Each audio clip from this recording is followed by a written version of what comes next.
Manugwali, Kapitulo 11. Nagasiling. Inegosyo ang imo kwarta, kaysa ulihi may maganansya ka.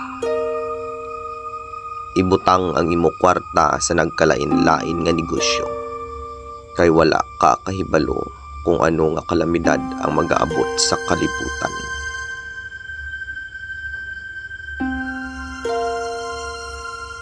Kung ang galom madamol na, nagaulan, kundiin matumba ang kahoy, didto ini nagapabiling.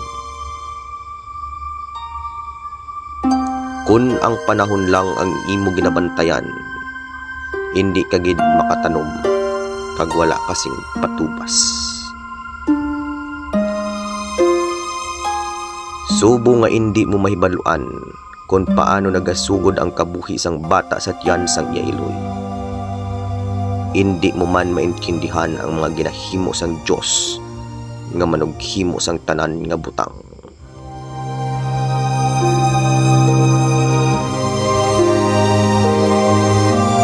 Magtanom ka sa bilog nga adlaw, kay wala ka kahibalo kung ang tanan magatubo sing maayo ukon ang iban lang. Maayo gid kung buhi ka pa. Bisan anuman kalawig ang imo kabuhi, magkalipay ka sa bug-os mo nga kabuhi.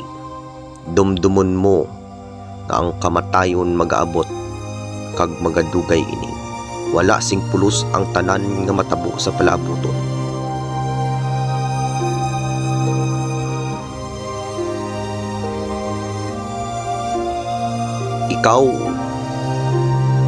Ikaw nga pamatanon, magkalipay ka sa imo kabuhi samtang bataon ka pa.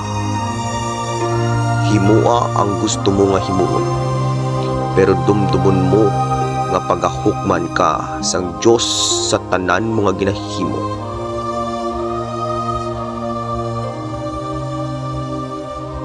Hindi ka magpalipog ukon magkalisod, kay ang pagkabataon umalagi lang.